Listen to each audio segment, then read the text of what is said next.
L'un des autres joueurs du Barça présent pendant cette Coupe du Monde. On va essayer de faire le débriefing de ce match France-Argentine, un match qui a tenu en haleine le monde entier, 4-3 pour les Français, un très très bon match, plein de rebondissements, où la France a mené au score avant d'être rejointe, puis dépassée par l'Argentine de 1. L'Argentine égalise par un chef-d'œuvre de Pavard, avant de marquer le deuxième, le troisième et le quatrième but par Kylian Mbappé, l'homme du match.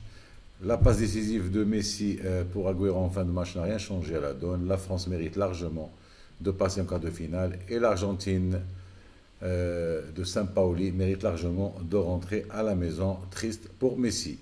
En deuxième partie de cette émission de ce soir, on va parler des autres joueurs, je pense,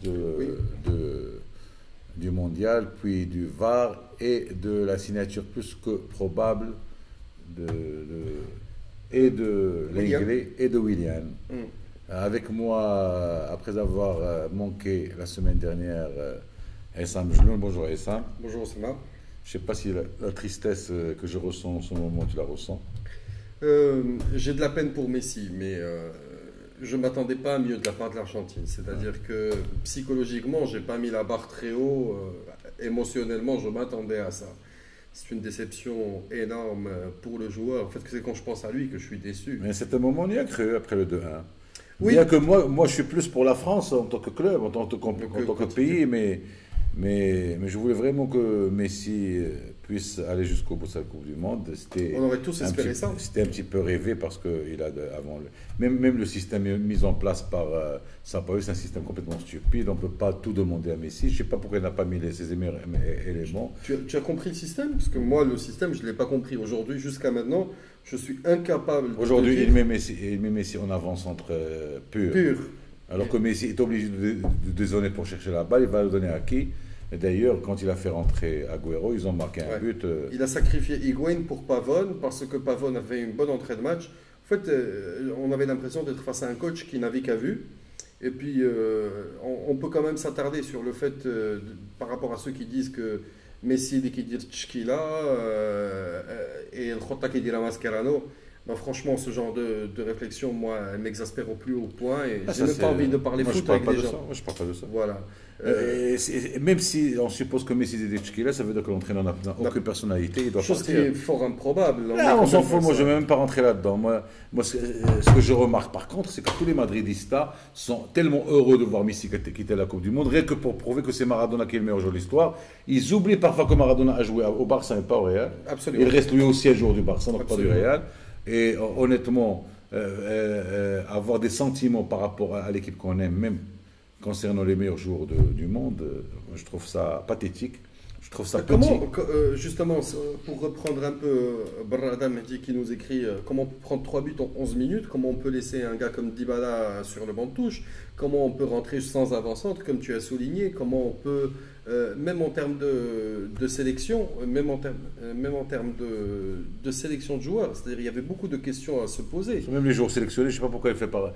Je sais pas pourquoi il n'aime pas les autres, pourquoi il n'aime pas Dybala, il n'aime pas Lo Celso. Lo Celso du PSG qui a fait une très bonne deuxième moitié de saison, il n'est pas rentré en jeu, je pense qu'il a joué 15-20 minutes, un truc comme ça. Ceci étant que même Messi, à un certain moment, il a donné l'impression de ne plus y croire, vraiment. On n'a pas vu la hargne de Messi, on n'a pas vu l'accélération de Messi. Parce qu'il était esselé. Même au niveau de la posture, même au niveau de la posture, on voit un joueur abattu. Et j'ai peur honnêtement. Et j'aimerais bien discuter ça avec mes amis barçaouis. Et je lance un quiz. J'ai peur que Messi soit atteint même au niveau du Barça. J'ai peur que Messi soit détruit complètement moralement. J'ai peur qu'il nous faille beaucoup de temps pour revoir le vrai Messi qu'on connaît. Et c'est pour cela que moi, le jour où il est parti de la sélection argentine en 2016, j'étais content. Et je ne voulais pas qu'il revienne. Honnêtement, je ne voulais pas qu'il revienne. Mais en tout cas, aujourd'hui, le présent te donne raison par rapport à ton raisonnement, mais c'est clair que est-ce qu'il va lui falloir du temps pour se ressaisir? On sait que c'est quand même quelqu'un de très émotionnel. Ben oui. Il a été abattu à la fin du match. Je ne sais pas si tu as vu Messi après le sifflet final. Impossible. Messi complètement était même pas là, Messi. Cao debout. Allô? Allô? Oui, Sidi. Allô? Oui, monsieur, oui. Bonjour. Ouais, c'est Oussama, ça va. مرحبا سيدي وي. معك يوسف مدور. يوسف مدور مرحبا سيدي يوسف. de Rabat, ça va بخير. مرحبا سيدي. الله يبارك فيك. أنا Essaye d'être plus rapide pour garder le rythme. Hein? Essaye d'être plus rapide et plus rythmé. Pas comme l'Albi Céleste. Ouais, plus rapide Ouais. sur la vie céleste. Bon,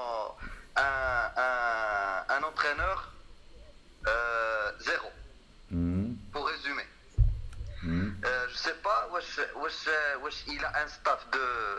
Wesh, il a un staff de l'ético main. Les tichouf d'Ibala, ما تيدخلوش. Ben, il n'y a pas que Dybala, il n'y a pas que Dybala. Il y a même le système de jeu. Ouais. Mettre Messi avant-centre pur et ne rien. Déjà là, le changement d'aujourd'hui, le changement de Rojo par le joueur de Roma. Comment il s'appelle le joueur de Roma qui est rentré? Fazio, c'est. Pourquoi sortir Rojo? Pourquoi Ah. Il a déstabilisé sa défense.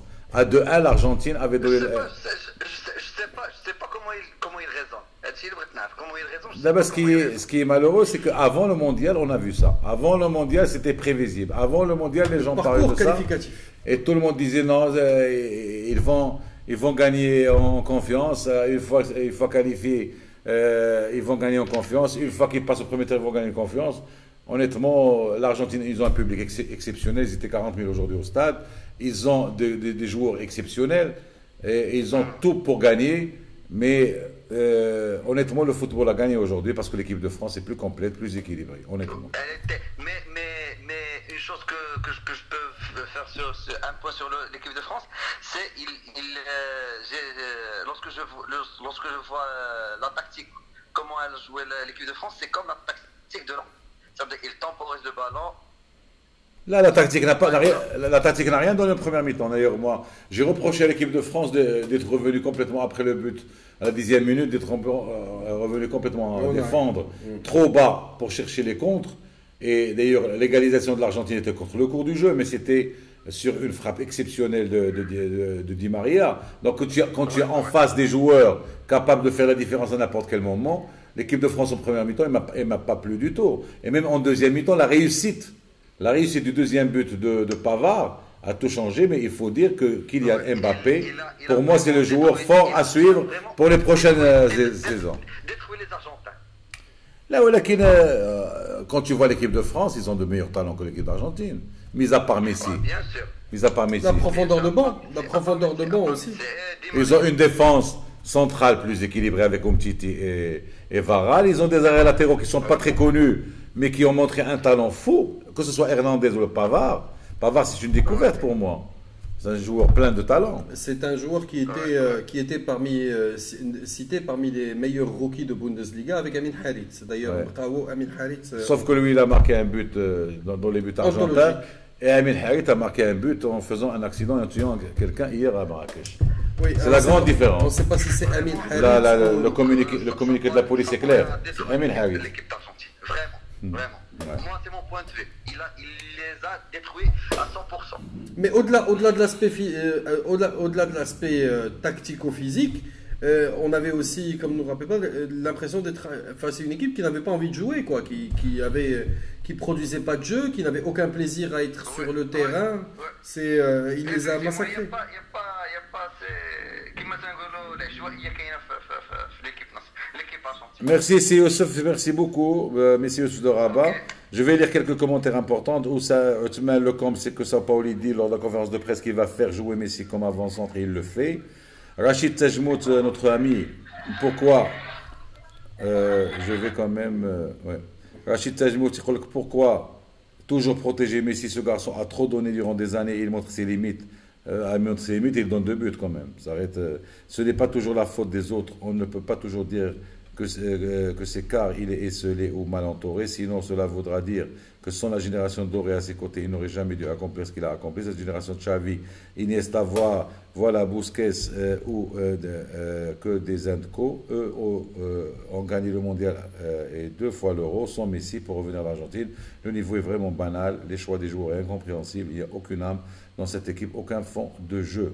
Mais malgré ça, Messi a donné 2 buts aujourd'hui. Il n'a rien fait, il a donné 2 buts.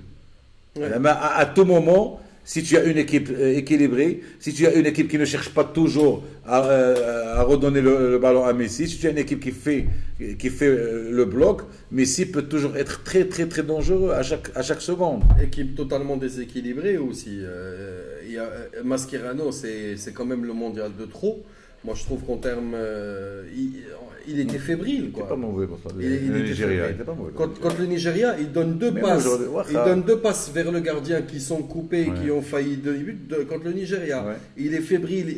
Enzo Perez a passé plus de temps à défendre Taïr avec des tacles qu'à défendre debout. Ouais. Mais j'avais l'impression de voir un joueur quelconque.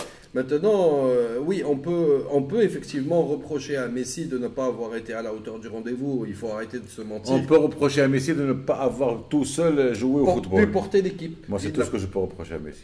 Il n'a pas J'ai- pu porter Je l'équipe. n'ai rien et je suis très content que Messi aille se reposer parce que jouer avec des chèvres pareil, ça sert à rien. Il a été usé psychologiquement sur les 3 matchs. À aucun moment il y avait quelqu'un à côté de lui pour faire la différence. D'après Badr Mari, qui est toujours en Russie, qu'on salue, Sao Pauli, nul. On a toujours un téléphone. Allô? Allô? Allô? Oui, Sidi. Oui, bonsoir. Bonsoir. Bonsoir. Pareil. Oui, enchanté. Oui. Je vous appelle pour commenter un peu ce match amer qu'on a vu. Et c'est malheureux, franchement, là, ça me fait de la peine de voir comme Messi, bon, moi personnellement, je le considère comme le meilleur de l'histoire. Mais un joueur comme lui qui finalement ne gagnera sûrement pas de Coupe du Monde dans sa vie. Et on peut même pas le blâmer. Le pire, c'est ça. C'est que si on voit le match de l'Argentine sur 3 buts, il en donne 2. Mais le faire jouer avant-centre, enfin, je sais pas ce que vous en pensez, mais moi, pour moi, c'était une aberration. Une aberration totale. Oui, Surtout quand on a deux avant-centres de haut niveau. Exactement. 2 avant-centres qui ont fait une bonne saison en plus. Ils ont même pas été mauvais pour dire on peut les laisser sur le banc. Tout ça, on reproche à Higuaín d'avoir raté un face-à-face contre le Nigeria. Et si on doit reprocher à n'importe quel avant-centre du monde de rater un but, on ferait jouer plus aucun avant-centre. Finir jusqu'à demain. Exactement. On peut aussi reprocher à Higuaín les 2 finales ratées. Ah bah c'est trop tard ça. Oui, ça aussi on peut le lui reprocher. C'est Mais football. après, Ouais. dans ce cas-là, on ne sélectionne pas. Dans ce Oui, cas-là, clairement. On sélectionne. Clairement, on le ramène pas. On sélectionne pas un Dybala pour ne pas le faire Il y a jouer. Icardi. Icardi, absolument, je suis d'accord. Là, Icardi il a eu un problème extra-sportif. Oui, Enfin, je comprends pas. Et surtout, j'arrive pas à comprendre la manière dont résonne en fait Sampaoli. Parce qu'on a vu contre le Nigeria, bon, c'était pas une Argentine 10 sur 10, mais il y avait quand même un fond de jeu. On a pu trouver Messi plus souvent. Et on l'a gagné. Oh, le Nigeria n'est pas la France. Non, non, quand même. Ah, la France, la France, c'est l'équipe qui a le plus de grands joueurs dans le monde. Oui. Au niveau valeur marchande, aujourd'hui, la France est numéro 1. la France avait une équipe sur le banc. La France avait une autre équipe sur le banc et elle avait une autre équipe non convoquée. Exactement. Sur ça, on est d'accord. Mais Moi, je trouve que la France manque d'un grand entraîneur. Ça reste une équipe aujourd'hui qui joue sans 10, qui joue sans connexion entre l'attaque et la défense. Et c'est pour ça que elle allait les longs ballons. On l'a vu d'ailleurs. Plusieurs des actions les plus dangereuses sont venues de longs ballons de la part de Pogba, Mbappé ou Pogba, Griezmann. Mais quand tu C'était as. une équipe contre laquelle on pouvait espérer, enfin l'Argentine pouvait espérer quelque chose. Là, difficile. Mais le football, honnêtement, D'ailleurs, ça s'est joué à un but d'écart. parce que la France a trop respecté l'Argentine. Ils refont le match, ils leur donnent 6-0. Mais ça, en fait, c'est leur mental qui est comme ça. Là, elle a trop respecté C'est l'Argentine. une grosse nation avec un complexe d'infériorité. C'est leur mentalité qui est comme ça dans le jeu. D'ailleurs, c'est ce que même les journalistes sportifs français le reprochent. Mais Non, mais d'abord, la France va faire très très mal. c'est possible. D'abord, là. On verra. La France va faire très très très mal. Ah, tu as du solide en France. Demi-finale, et là, ça sera une autre histoire. Parce que la Belgique, par exemple, ça, c'est une équipe complète. Ça, Ouais, c'est une pas. équipe où le De ballon circule toute façon, très vite, qui peut faire très ils ne rencontreront pas la Belgique avant la finale. Ils rencontreront le Brésil En peut-être. demi-finale, c'est possible. En demi-finale. Là, le Brésil. Si la Belgique se qualifie à la place du Brésil, ils se rencontreront la France. Oui, on verra et tu verras que la France va aller en grandissant. Elle va aller en devenant beaucoup plus fort. J'habite la moitié de l'année avec eux, donc du coup, je leur Là, ça n'a rien à voir. Moi, je ne parle pas des Français, je ne parle pas des journalistes français. Moi, la France, je parle de l'équipe nationale de France, avec un entraîneur aussi rigide que Deschamps, mais ils sont des joueurs de très très haut niveau, meilleurs que la Belgique et meilleurs que le Brésil. Mais malgré tout, franchement, la logique, je la vois pas dans cette composition. Dire que Messi, on va l'éloigner de 30 mètres de ses N'importe quoi. Et on va laisser seul en avançante, en espérant que ça puisse donner quelque chose. Bah voilà. En fait, ce qu'on espère quand on fait... Malheureusement, elle va pas retenir tout ça. L'histoire, elle va retenir une seule chose. Messi n'a pas gagné de Coupe du Monde avec son pays. Voilà ce qu'elle va retenir. En fait, ça me fait de la peine. Ce qu'on attend quand on plante Messi à 30 buts, on attend à ce qu'il tire le bloc français vers le bas. Mais chose qui ne s'est pas produite, il était trop esselé. Mais n'en déplaise à Rachid Tajmout, oui, il était esselé. Maintenant, pour reprendre un peu la remarque, il y a une remarque qui nous parvient de Mourad qui nous dit l'Argentine a besoin d'un leader. Et il parle dans 2006, un petit exemple, Riquelme, Crespo, Sorin, Maxi Rodriguez. Est-ce qu'on peut dire que Messi n'a pas les qualités de leader ou Mascherano n'a pas les qualités de leader? C'est chaud, c'est des débats. Messi, ses chiffres en Argentine sont les meilleurs de l'histoire. La qualité technique qu'elle a dans son banc. Comment est-ce qu'on peut laisser Lo Celso sur le banc? Comment est-ce qu'on peut laisser Agüero sur le banc? Et en même temps, Agüero et Higuaín, à la limite, si tu en fais rentrer un des deux, on peut dire, bon, c'est un choix de l'entraîneur, mais tes deux avancantes, les laisser sur le banc, c'est grave. Moi, je trouve que c'est grave. Enzo Pérez, pourquoi est-ce qu'il joue avec l'Argentine? Il est venu parce que Lanzini s'est blessé. Il y a 10 jours, il était en vacances, Enzo Pérez. Et on le met titulaire sur 4 matchs. Ouais. Donc voilà au final ce que... Au plaisir. Mais bon, comme vous avez dit, ça a commencé avant la Coupe du Monde. Exactement. Ça a commencé pendant la Coupe América, ça a commencé pendant les phases de qualification. Et voilà, au final, le résultat, c'est que l'Argentine sort en 8e de finale. Au plaisir, Assidi. Merci beaucoup. Merci. On va essayer de discuter un petit peu avant de prendre les appels. Et j'attends la Khatako parce que j'étais en train de lire. Je sais que Badr, il nous appelle de Russie. On va essayer de l'appeler après. J'étais en train de lire les textes parce que c'est important. Messi est Messi, meilleur joueur du monde. Il pourra toujours marquer, mais il ne peut pas porter l'équipe seul. Rachid Tajmout, on est d'accord à 100%. Personne ne dit le contraire. Autant que culé, l'Argentine n'arrête pas de faire mal à notre meilleur joueur historique. Je préfère qu'il arrête sa carrière internationale comme vient de faire Mascherano. L'Argentine n'a pas besoin d'un leader. L'équipe de Messi était très forte, il n'y avait aucun leader. Le comble, c'est que Sampaoli dit lors de la conférence de presse qu'il va jouer là. On a déjà, la France a des points faibles. J'en vois pas beaucoup de points faibles de la France. Tactiquement, peut-être. Mais les joueurs, il est très peureux. Très peureux. La France, avec un Zidane, aurait gagné la Coupe du Monde. Nessa.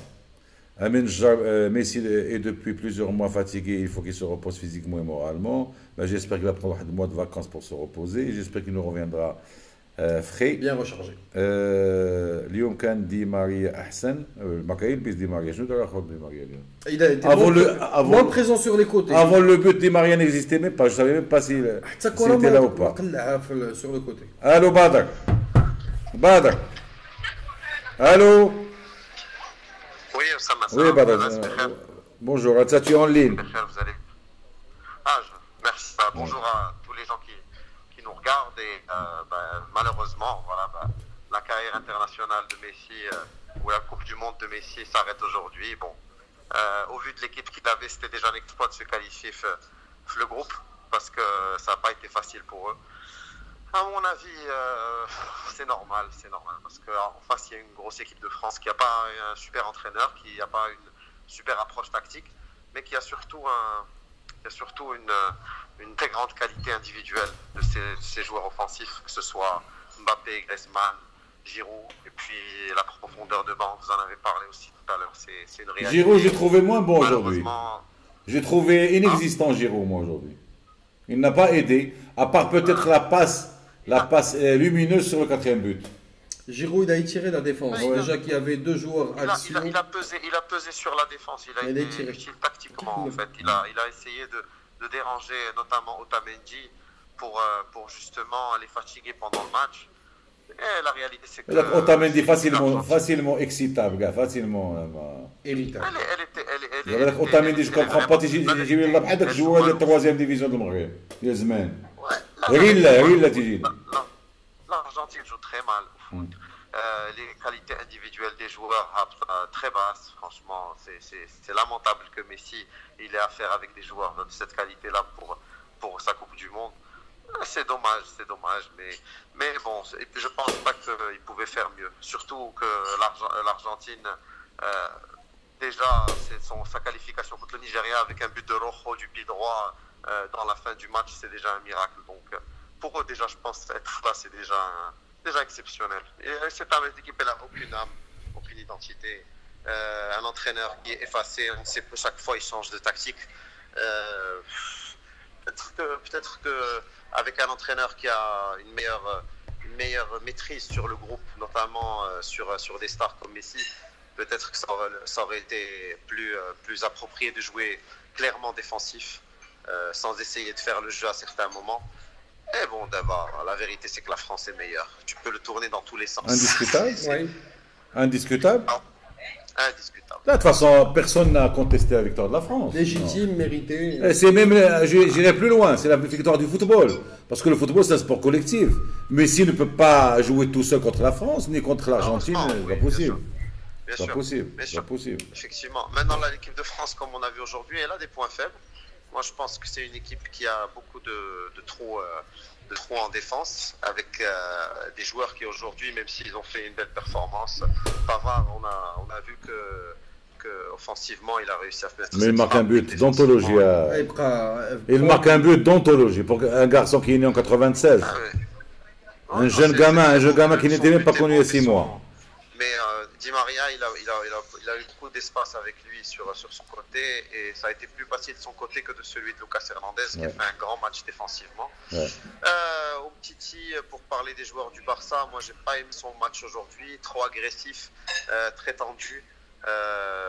Mais le joueur qu'on trouve toujours exceptionnel. Tu sais, parce que même les Argentins sont. Là, même les Argentins, ils sont très violents. Umtiti تقلق la fin de match sur l'action, mais ses sorties de balle étaient très propres. À chaque fois qu'il a eu le ballon dans les pieds, il a bouffé au moins 20-35 mètres. Ben, je vois. Otamendi, ce qu'il a fait, il a même fait perdre à l'Argentine 2 minutes. Otamendi, ce qu'il a fait d'une stupidité rare. Oui, à la fin, c'était stupide. C'est trop stupide, gars. C'est violent et stupide. C'est même pas violent et intelligent. Moi, je trouve que c'est un très très bon match tactiquement de Umtiti. Hein. Je trouve que toutes ses sorties de balles étaient propres. 20-30 mètres facilement, ballon de pied. Ou qu'il y a le milieu qui passe une prise. Mais il est très tendu dans ses mains. Il est très tendu. Il joue pas. On a vu une seule fois l'agressivité. Il a malheureusement une agressivité des fois, et des moments d'absence qui ont permis justement à l'Argentine de marquer 3 buts en faisant un très. L'Argentine a marqué des buts sur des exploits individuels. L'erreur le but d'Aguero, erreur de couverture. Non, l'erreur de couverture, c'est Varane. Ah, mais le centre de Messi. Oui. Le centre de Messi, ça veut dire content. Le premier but, c'est contre le cours du jeu complètement, mais un tir exceptionnel de Di Maria. Et le deuxième but, c'est un coup de billard. Le but de Di Maria, il devait être couvert par le milieu défensif, il ne devait pas être couvert par l'axial central à l'entrée du carré. Bon, tu lui fais un petit procès méchant, Badr. Non, du tout. Au contraire, moi je pense que sur sa performance globale aujourd'hui, moi j'ai pas été satisfait de ce que j'ai vu. C'est un choix. Parce qu'il a des moments d'errance, justement. C'est une défense, pas seulement dans les buts marqués, dans les actions que l'a eu l'Argentine, sur les débordements de Di Maria ou sur les ballons qu'a pu avoir Pavone. Pour dribbler, je trouvais que son placement pour défendre, que ce soit sur Messi ou sur le deuxième milieu qui venait en soutien, il laissait beaucoup d'espace aux joueurs de l'Argentine, notamment sur le but de Di Maria. C'est cette défense qui est un peu trop basse à mon avis, qui ne monte pas pour défendre. Parce qu'elle suivit beaucoup Messi. Il y avait les gens qui disent que Messi il marchait aujourd'hui. Mais Messi, à chaque moment, il y avait 2-3 joueurs français sur lui. Et pas des moindres. Kanté et Matuidi, toujours. Déjà me libérer tout le milieu récupérateur. Il y a un moment, je croyais que c'était l'ombre de Messi, parce qu'il l'a suivi partout, il l'a mangé. Ah oui, ils ont raison. Il est exceptionnel. Le plan anti-Messi a fonctionné. Badr, merci beaucoup pour ton intervention, c'est très gentil. À très très bientôt. Je pense que tu seras là pendant les quarts finales, tu seras là. Yallah, tabarak khair Badr. Mohamed Karim Ben Moussa, comment un clone comme Sao Paulo peut être entraîneur de Messi? Il y a eu un grand dérapage et ratage sur le casting, même les joueurs et le résultat étaient un peu prévisibles.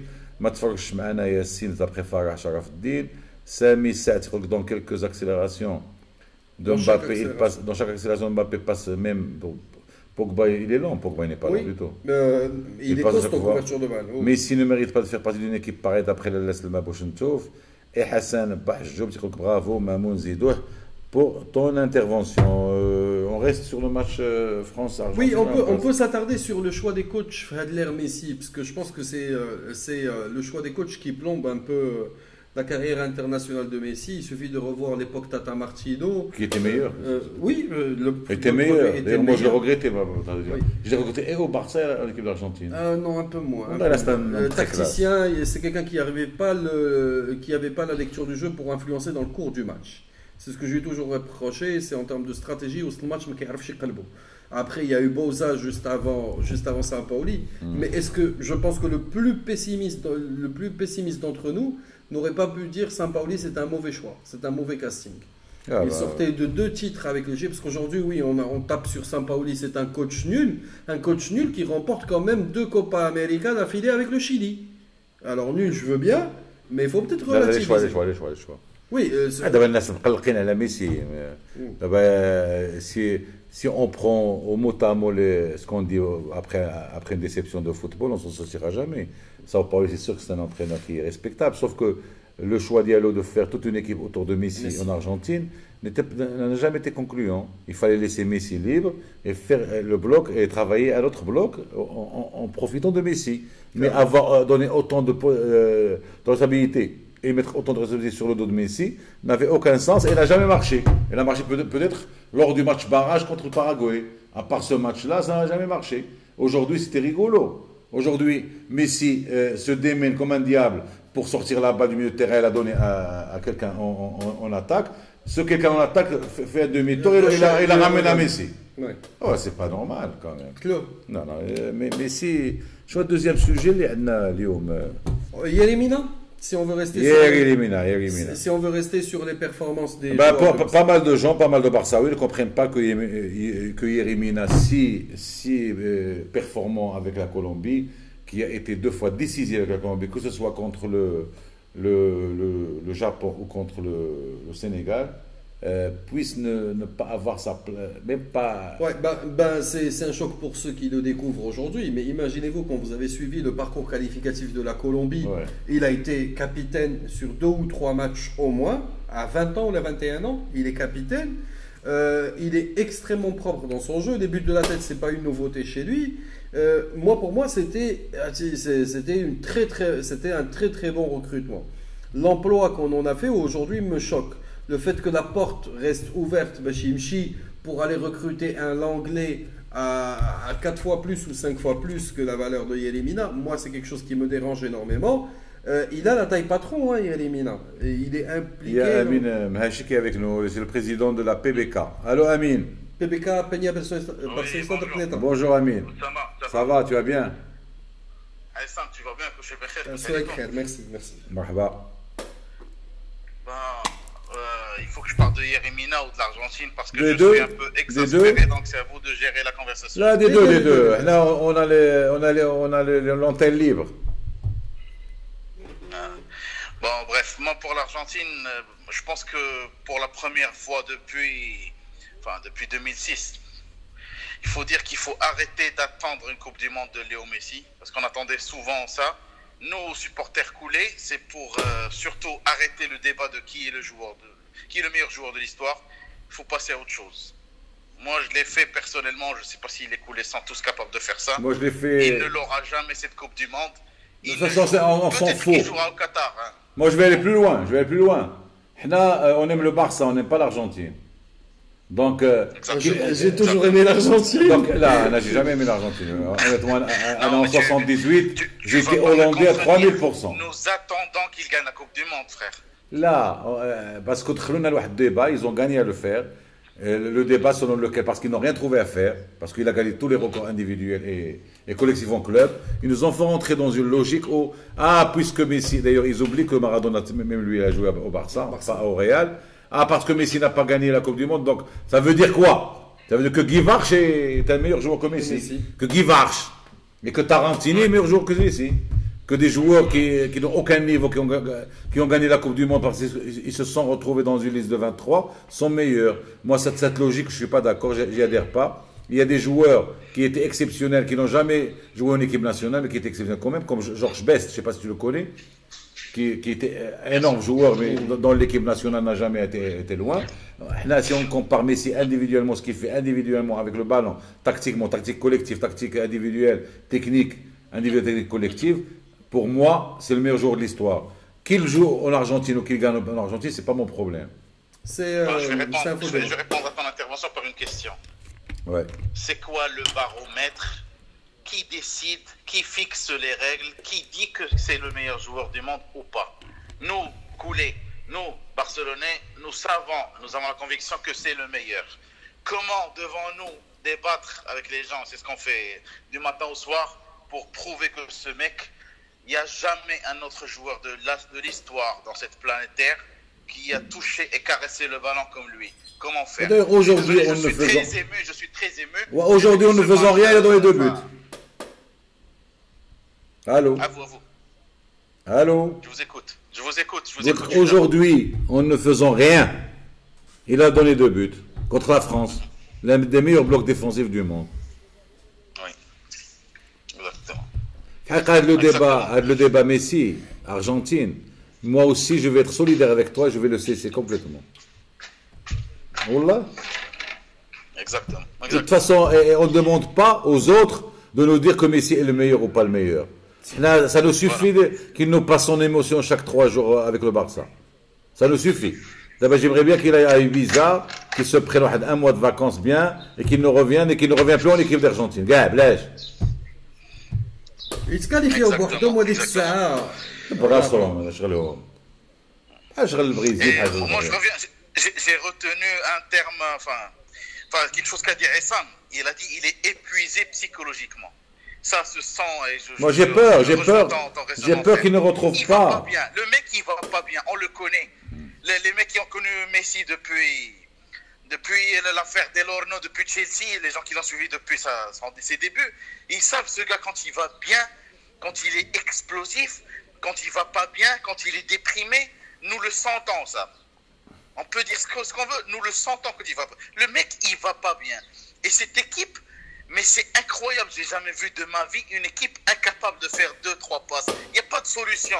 Je suis vraiment nul tactiquement. Je ne peux pas débattre avec Oussama ou Essam. Mais je sais et je vois et j'ai la conviction que cette équipe, elle est nulle tactiquement. Mais ils ne savent pas faire 2 passes.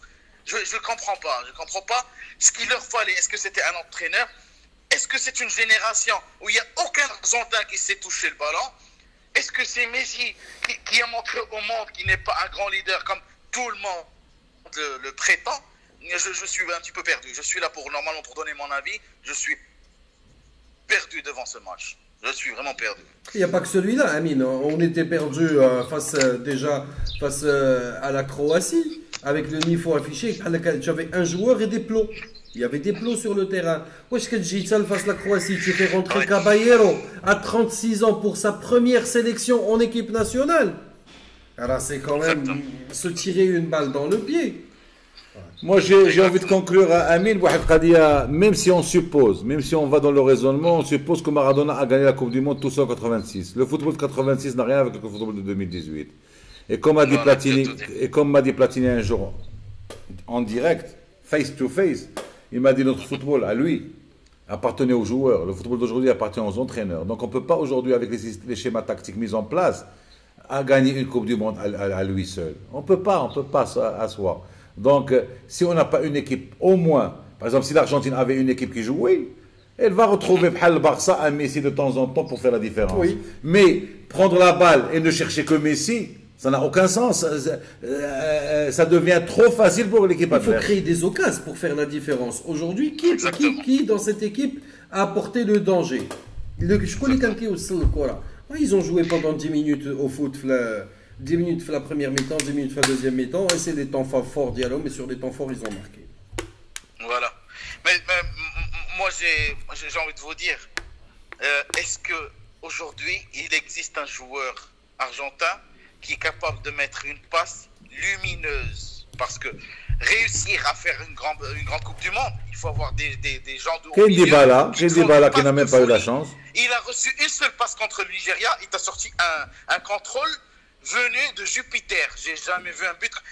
Aujourd'hui, peut-être que c'est très subjectif, mais je trouve que le meilleur but de la Coupe du Monde, c'est celui de Messi. On peut ne pas être d'accord avec moi ou pas, mais la seule passe qu'il a reçue, mais bien comme il faut sur le genou, il en a fait un bijou. Il n'y a personne qui lui a fait une bonne passe. Bref, ça c'était pour Messi. J'ai envie d'intervenir aussi par rapport à Yerry Mina. Ouais. Yerry Mina, toujours dans l'émotion, c'est un joueur qui m'a dégoûté contre Levante. Contre Levante, le match où on pouvait avoir ce putain de record, excuse-moi pour le terme, il fallait qu'il fasse le match de sa vie. D'accord? Et on ne va pas revenir sur les choix de Valverde. Depuis ce match-là, je me dis que ce joueur, il a besoin de 2 ou 3 ans de souffrance sur le banc pour prouver qu'il est bon. D'accord? Maintenant, 2 matchs, 2 buts avec la Coupe du Monde, avec la Colombie, ça veut absolument rien dire. Et les gens qui scandent sa titularisation, je trouve que c'est un peu prématuré, que c'est un peu facile, que c'est un peu trop demandé à un entraîneur de titulariser quelqu'un qui a marqué 2 buts de la tête, qui a fait une belle danse après. Amine, il y a un truc, on se compte pas sa titularisation. Titulaire, tu as déjà ton axe central, tu as ton duo, tu as piqué Umtiti. Mais est-ce que aujourd'hui... mais pas toi, Essa, moi je parle de tout le monde sur Passe un Barça ou autre groupe. Oui. Moi je lis souvent les gens qui disent ce mec doit être titulaire. Mais est-ce que tu le lâches? Il y a des supporters qui suivent la mode, qui suivent un seul match ou un seul but. Mais est-ce qu'aujourd'hui, un joueur comme ça, tu le lâches pour une histoire, comme a dit Hassan Bahjoub, de place d'extra-communautaire? Aujourd'hui, le Barça cherche... Non, je ne le lâcherai pas. Mais il faut qu'il fasse ses preuves et très doucement. Oui, il faut qu'il souffre sur le banc. C'est-à-dire aujourd'hui, ce que j'essaie de dire, non, c'est que le besoin en recrutement, il ne se situe pas au niveau de l'axe central. Tu as déjà une solution de qualité. Pas du tout. Donc il ne faut pas aller mettre 40-50 millions pour ramener l'anglais qui existe, qui hésite. Il hésite parce qu'il veut être assuré par rapport à son temps de jeu. Il demande des garanties sur le temps de jeu. Donc aujourd'hui, ce n'est pas une priorité, il n'y a pas de quoi s'allumer. Mais effectivement, il doit rester sur le banc, il doit se faire les crocs. Par rapport à cette histoire d'extra-communautaire, on a vu arriver, je pense hier ou aujourd'hui à Barcelone, l'agent de Coutinho. Donc parce qu'il a été convoqué par le Barça, parce qu'il doit faire son passeport européen, parce qu'il est éligible. D'accord. C'est Amine, merci beaucoup pour ton intervention. Merci à très bientôt. À très bientôt. Merci pour tout. À très bientôt. Merci. À très bientôt, Sarah. Merci. Si on parle de Willian, on n'a pas besoin de ce joueur. Pourquoi? Eh bien parce que justement, la problématique qu'on avait avec Iniesta, c'est qu'on voulait donner plus de temps de jeu à Coutinho et à Dembélé, qui ont pour moi à peu près les mêmes caractéristiques que Willian. C'est des joueurs de couloir avec une tendance à repiquer vers l'axe. Donc pour moi, ramener Willian, c'est Radid Girzham. Si tu ramènes Willian, il faut que tu lâches Denis Suarez. Absolument. Ça fait parce que même les solutions de repli, tu les as aujourd'hui. Tu fais quoi avec Arnaïs que tu vas monter en équipe première et qui a cette qualité-là? Couloir, repiqué plein axe. Je ne vois pas l'utilité d'avoir Willian. Ça fait il faut arrêter avec cette logique. Pour moi, c'est une décision populiste. Moi, je pense qu'il faut donner du temps de jeu à Coutinho, à Dembélé, bien sûr, et à Paulino. Et je suis sûr que ces trois-là vont exploser l'année prochaine. Oui, absolument. Et on a des solutions. Moi, si tu vas ramener un joueur comme William pour le mettre en plan B. Ouais. Non, c'est pas... Quiz, qu'est-ce que vous pensez de la venue, pas de la venue probable, je dirais pas jusque-là, mais de la piste Willian dans tous les journaux catalans parlent aujourd'hui. J'aimerais bien vos réactions là-dessus. Avant ça, je vais lire toutes vos interventions depuis tout à l'heure. Sharaf Oumnei, Meza Tagliatel, Tagliatel Osomo. Mercado, Otamendi, des nuls, non dignes de porter le maillot, décision populiste, il rit. Tu as fait rire Hassan Bahjoub pour décision populiste. Chabaouia. Trop vrai, c'est Jennen. Faut garder Mina. Passarella, on a gagné 2 Coupes du Monde. Vous confirmez donc que ce coach est nul. J'espère vraiment que Messi va mettre sa carrière internationale, toujours. Le premier exemple pour confirmer votre thèse, c'est Cruyff, mais je ne sais pas de quelle thèse il parle. Grand joueur qui ne gagne pas la Coupe du Monde. Ben oui. Il n'y a pas que Cruyff, il y a Best, il y a Cruyff, il y a Bobby Charlton, il a gagné en 66. Il a gagné. J'étais pas né. Mais il y a pas mal de grands joueurs qui n'ont pas gagné. Smith, le joueur portugais. Eusebio, Figo, Cristiano Ronaldo. Tous ces joueurs-là n'ont pas gagné la Coupe du Monde. Oui, absolument. Donc, à contrario, des joueurs de très bas niveau ont gagné la Coupe du Monde. Guivard, c'est mon modèle. C'est mon Tu ne modèle. veux pas être nul, il a gagné. Yerimina n'a pas eu beaucoup de temps de jeu au Barça pour le juger. C'est un bon joueur. On ne lui a pas donné sa chance au Barça, tout comme Bartra. Là, Bartra, il a montré ses limites. Que ce soit à Dortmund, que ce soit au Betis de Séville, avec tout le respect. L'éviction, alors moi, j'en veux grave à Puyol. Puyol, c'est l'un des mythes pour moi, FC Barcelone. Parce que Puyol a tout fait pour le sortir et il a payé le débordement d'Ial Gareth Bale, c'est tout. Si Hassan Bouhjoub, oui, Messi c'est le numéro 1, mais connaît-il des autres Blaugrana? Les autres Blaugrana, 7 ont été hommes du match jusqu'à maintenant. Absolument. Et 9 ont marqué Absolument. jusqu'à maintenant, ce qui est pour le premier tour d'une Coupe du Monde exceptionnel. Mais on retrouve très peu de Blaugrana dans l'équipe idéale du premier tour. Il n'y a que Rakitic. Rakitic, Bordeaux et Amrabat. Et Amrabat qui mérite largement. Largement. De toute façon, même les Madridistes, il n'y a que Modric. Absolument. Sur ceux, il y en a qui l'ont eu 2 fois déjà. Suarez, meilleur homme du match 2 fois, et Coutinho, meilleur homme du match 2 fois. Et Coutinho, pour moi, c'est le joueur qui a surpris pendant cette Coupe du Monde. Patron, il a pris les responsabilités. Yeremina aussi, meilleur homme du match. Ouais. Donc, Donc 2 fois Suarez, une fois Messi, non? Une fois Messi, 2 fois Coutinho, une fois Yeremina et une fois... 2 fois Suarez, ça fait 8. Paulinho. Ah, une fois Paulinho, le troisième match. Donc le Brésil qui a terminé premier de ce groupe a eu 3 Blaugrana, 3 coulés du match, ce qui est pas mal. Absolument, Donc, absolument. Parce qu'au départ, la première impression qu'on avait samedi dernier, quand tu n'étais pas là, c'est que les joueurs du Barça n'étaient pas vraiment bien rentrés dans... Parce qu'on voyait tous Messi. Sans nous rendre compte, on voyait tous Messi. Et on était obnubilés par la non-performance de Messi, entre guillemets. Et à un moment, sans nous rendre compte, on croyait que Messi, c'est le Barça. Alors on a eu peur qu'il ne se qualifie pas. Et le Barça reste toujours, je pense, à part Ter Stegen qui est sorti du premier tour, et Messi qui sort aujourd'hui, tous les autres Barçaouis sont encore en lice pour la Coupe du Monde. En lice, oui. Bon, déjà, je pense qu'on avait jusqu'à aujourd'hui 14 joueurs encore en lice. 13 dès le départ, que 13. Non, 14. Là, 13 c'est la semaine dernière. On va C'est le Madrid qui a 14. Le Barça n'a que 13. Donc, si vous trouvez qu'il y a un joueur coulé qui n'est pas à sa juste valeur, ou là qui n'est pas...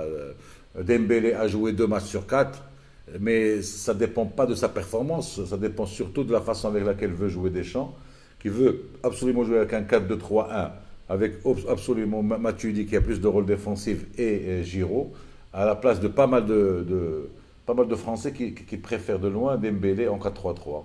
C'est un choix. Prudentiel. De toute façon, il ne faut pas compter le courage, il ne faut pas compter sur Deschamps. C'est quelqu'un qui va plus assurer son meilleur récupérateur, il ne veut pas se priver de compter. Il fait encore jouer Matuidi. Ouais. La preuve, c'est qu'il fait encore jouer Matuidi. Donc aujourd'hui, si Dembélé ne joue pas toujours en Coupe de France, c'est surtout un choix tactique de Deschamps, un petit indiscutable malgré la bourde contre l'Australie. Et il y a Ter Stegen qui n'a pas joué, ça fait 3. On va les compter tout de suite. Oui, il y a Michael Miller qui nous dit que Iniesta c'est le 14e en fait. Il y a 4 Espagnols. 4. 4 Espagnols, il y a 2 Brésiliens, il y a 2 Français, ça fait 8. Oui. Il y a un Allemand, ça fait 9. Il y a un Uruguayen, ça fait 10. Un Argentin, ça fait 11. Un Croate. Un Colombien, ça fait 12. Et un Croate, ça fait 13. Cherchez le 14e, parce que moi j'ai vu que le Bayern Munich, que Manchester United et Bayern Munich était l'équipe la mieux représentée avec 15. Le Real avec 14 et le Barça avec 13. Bonjour, je ne sais pas. Parce que on a donné 13. Si quelqu'un se rappelle du 14e, qu'il nous le dise. Je pense parce qu'il y avait City qui en avait plus que le Barça à la base. Non, ça c'est de nombre de buts marqués par équipe. C'est Manchester United qui a plus de joueurs. Et il y a 9 buts marqués par les joueurs du Barça jusqu'à présent. 7 ou 9 9. Il y a des doublés. Il y a beaucoup de doublés dans le lot. Yerimina 2. Suarez 2. Coutinho 2. Messi 1. Rakitic 1. Paulinho 1. Ça fait 9 buts du Barça. Donc, je crois honnêtement que le bilan des Barçaouis hors Messi est pas mal. Sinon, il y en a 13. Seuls Messi, Ter Stegen sont éliminés. Donc, il reste 11 Barçaouis, dont 2 sont déjà en quart de finale. Il y aura ce soir un Barçaoui contre une équipe qui ne contient pas Barçaoui. Excuse-moi, le 14e, c'est Iniesta, mais il ne compte plus avec les joueurs du Barça. Iniesta fait partie des 13. Je pense pas. Voilà, حسبت كذابة 4 de l'Espagne, 13 avec Iniesta compris. Ok, très bien. 13 avec Iniesta compris. Iniesta il fait partie du Barça jusqu'au 30 juin. Si, Iniesta. Ok. Il n'y a pas le 14e et Iniesta. Donnez-nous 13 sans Iniesta. Si Ronaldo ne marque pas aujourd'hui, l'Uruguay va gagner. On va voir parce qu'il y a tellement. Alors, Sami Saad, William, non. Et certes, c'est un grand joueur, mais il n'a rien à faire au Barça. Le ramener, ça sera une arme à tuer Dembélé, et ça pour moi est une catastrophe. Pour des rotations, oui. Bonsoir la famille, j'aimerais participer à votre devant. C'est Abdo Catalan de l'Argentine. Par WhatsApp au 06 76 17 42 72. On va parler du VAR. Pas mal de gens, j'ai senti ça dans les réseaux sociaux cette semaine. 14e, c'est Vermaelen. Vermaelen, 14e. Il y avait 14. Vermaelen, je crois que Vermaelen n'était pas prêt en Belgique jusqu'à ce qu'il joue le troisième match. Vermaelen qui se porte pas très bien, il se plaint de vertige. Mais il a joué le troisième match. Là, mais je suis blessure parce qu'il s'est ouvert l'arcade.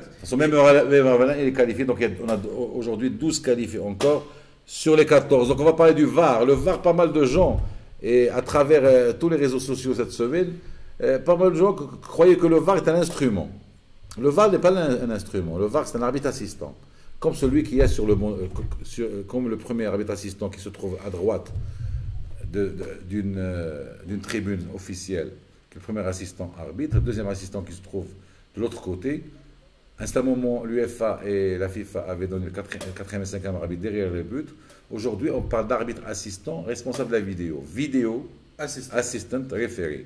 C'est un homme, le VAR. C'est un homme, c'est un arbitre qui arbitre. D'ailleurs, au début de chaque match, à la télé, ils mettent les arbitres qui sont dans la chambre, qui sont dans la chambre qui sont des VAR, qui sont tous des VAR. Il n'y a pas un seul VAR, qui sont tous des assistants. Et il y a des arbitres qui officient au milieu de terrain, qui parfois qui vont à la chambre du VAR. Donc, l'arbitre, le VAR, dans la loi. La C'est la vidéo assistant referee. La VAR. La VAR, selon la loi qu'il a introduite dans le football, a le droit d'intervenir pour 4 choses différentes, pas plus. Pas plus. Moi, j'ai entendu 5. Non, c'est 4. Non, moi, j'ai lu la loi. Première chose, c'est quand il y a but ou non but. Deuxième chose, quand il y a un hors-jeu ou non hors-jeu en relation avec un but. S'il n'y a pas but au final, même pour l'hors-jeu, l'arbitre assistant n'a pas à appeler l'arbitre du centre. Quand il y a une sanction administrative qui nécessite un carton rouge, quand quelqu'un frappe sans que l'arbitre ne le voie, ou là, quand il y a la golden line, la goal line, c'est-à-dire la technologie, c'est-à-dire si la balle a dépassé ou pas le but, pas seulement le but. Donc pour tous les gens qui disent,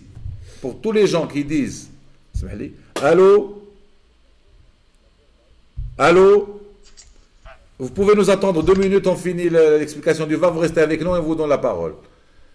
Donc pour tous les gens qui disent pourquoi le VAR n'a pas intervenu lors de la sortie de but contre l'Espagne, il n'a pas à intervenir. C'est à l'arbitre de juger parce qu'on estime que c'est une faute minime et qu'on ne doit pas arrêter le match pour ça. Et quand les gens disent pourquoi le VAR n'a pas intervenu pour tirer le corner de l'autre côté, ça c'est une faute technique. Et le capitaine de l'équipe nationale du Maroc devait déposer une faute technique parce que l'arbitre a indiqué le côté gauche et l'Espagne a tiré le corner du côté droit et le VAR n'a pas à intervenir. Absolument. Par contre, le VAR a intervenu lors de l'hors-jeu et là je ne suis pas d'accord du tout. C'est le seul cas où moi je ne suis pas d'accord. Alors, pourquoi? Parce que quand l'arbitre assistant qui est sur le terrain lève le drapeau, la plupart des défenseurs s'arrêtent de jouer. Donc on ne peut pas revenir à la vidéo et donner la sanction en fonction de leur jeu. Mais la loi actuelle permet au VAR d'intervenir s'il y a but ou pas lors d'une action litigieuse d'hors-jeu. La particularité sur cette Coupe du Monde, c'est qu'il y a une cellule VAR qui a été installée à Moscou, même pour les matchs qui se jouent en dehors de Moscou. Ouais. C'est-à-dire elle est centralisée. La télé intra-stade qui sert... Alors, ce que je reproche, moi, à l'arbitre ouzbek de Maroc-Espagne, c'est qu'une fois que le VAR a intervenu pour lui dire qu'il n'y avait pas hors-jeu, il devait aller lui-même voir l'action, et là, il aurait vu d'autres fautes. Et il aurait, comme a fait l'arbitre turc lors de Nigeria-Argentine, où malgré le fait que le VAR lui a dit que le joueur argentin a touché la balle de la main. Il est allé lui-même vérifier. Il a vu que la main était involontaire. Il a refusé le pénalty. L'arbitre du centre reste le juge et le maître du jugement. C'est lui qui est responsable de la décision. L'arbitre du VAR n'a que les compétences d'un arbitre assistant normal, qu'un arbitre de touche normal. Allô?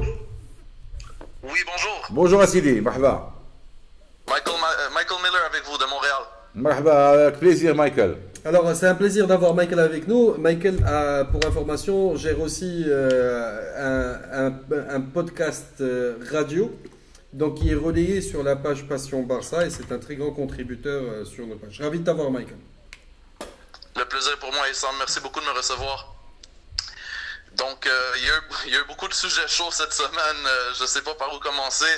Vous avez parlé de Messi, plus grand joueur du monde. Vous avez parlé d'Yeri Mina. C'est tous des sujets qui sont très intéressants cette semaine. Si je peux me permettre de commencer avec Lionel Messi, moi, la particularité qui me fait croire hors de tout doute que c'est le meilleur joueur au monde, pour pas dire le meilleur joueur de l'histoire, c'est le fait que Lionel Messi, c'est un de ces rares joueurs dans l'histoire du football qui peut occuper plusieurs positions sur un schéma tactique. Messi, on peut l'utiliser en ailier droit, on peut l'utiliser en meneur de jeu, on peut l'utiliser en faux neuf, on peut l'utiliser en neuf. Et quand on regarde les gens qui sont dans la conversation aujourd'hui, dans cette classe de meilleurs joueurs du monde, il n'y en a pas beaucoup qui peuvent avoir cette prétention. Oui, absolument, absolument. La polyvalence. Allô? Exactement. Ouais. Puis, oui, je suis encore là. Ouais. Donc, pour moi, le fait d'être tombé dans cette génération malheureuse de l'Argentine qui déçoit tournoi après tournoi, ça n'enlève rien à Messi.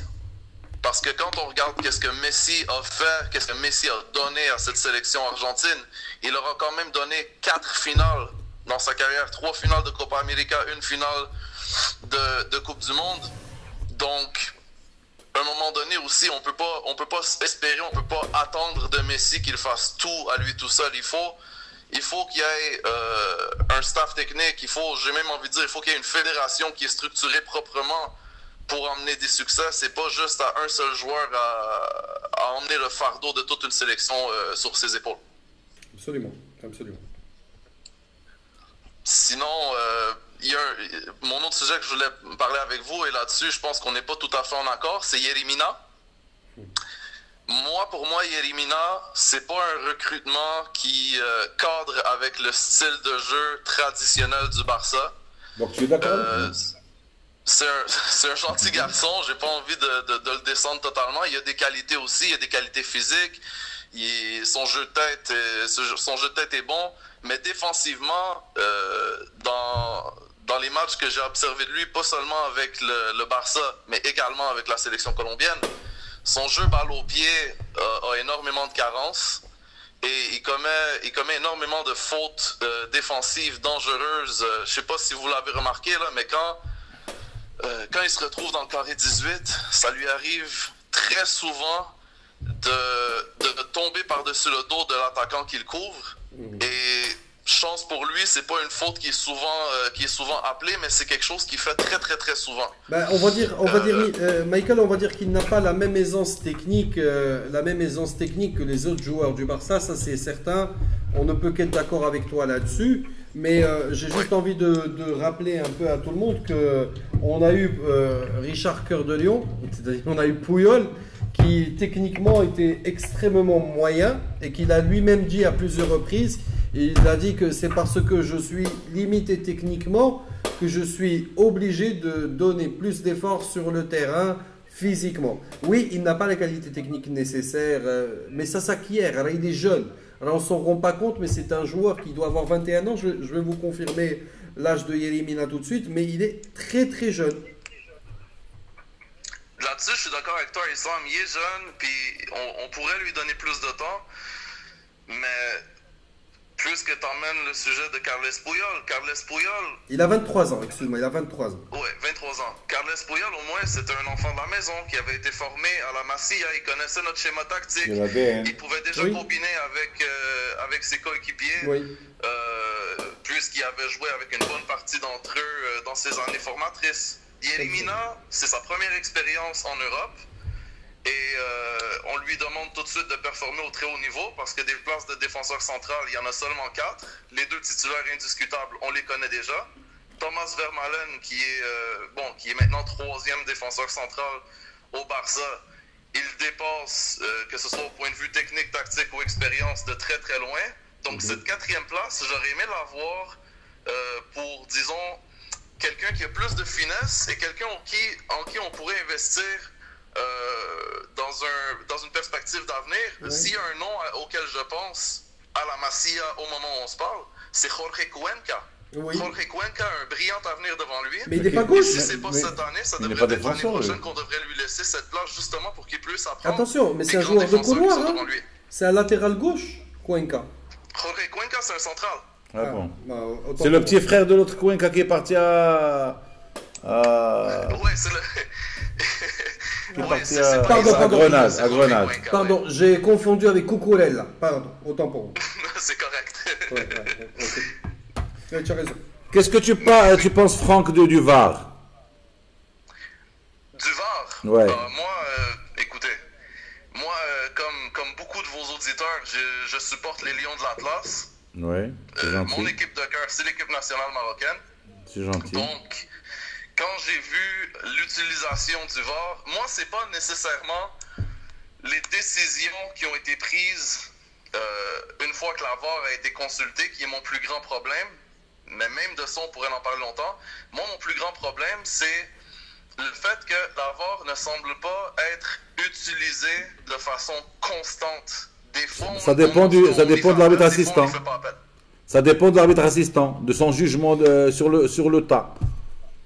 Mais justement, la VAR est tellement une technologie qui est jeune Ouais, que exactement.